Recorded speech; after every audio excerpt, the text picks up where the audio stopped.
کلہاڑی اور درخت۔ ایک بڑھئی کسی بن میں گیا جہاں اونچے اونچے سایہ دار درخت اپنی مضبوط شاخیں پھیلائے اور سبز پتوں کی چھڑیاں لگائے بے کھٹکے بن کی ہوائیں کھا رہے تھے۔ بڑھئی نے بہت منت سے درخواست کی، اے ہرے بھرے درختوں، تمہارا بڑا احسان مانوں گا جو مجھ کو اتنی ایک لکڑی کاٹ لینے دو کہ میری کلہاڑی کے دستے کو کافی ہو۔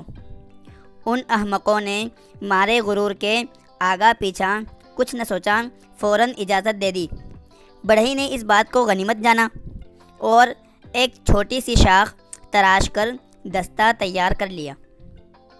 جب کلہاڑی میں دستہ پڑ گیا پھر تو اس نے یہ غضب ڈھایا کہ بڑے بڑے درختوں کو جڑوں سے کاٹ کر پھینک دیا اور بن ستھراؤ شروع کیا۔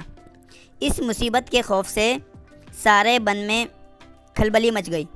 تمام درخت افسوس کرنے لگے کہ اب کوئی علاج ممکن نہیں، ہم کو اپنے کرتوت کی سزا بھگتنی چاہیے کیونکہ ہم نے اپنے پاؤں میں آپ کلہاڑی ماری ہے۔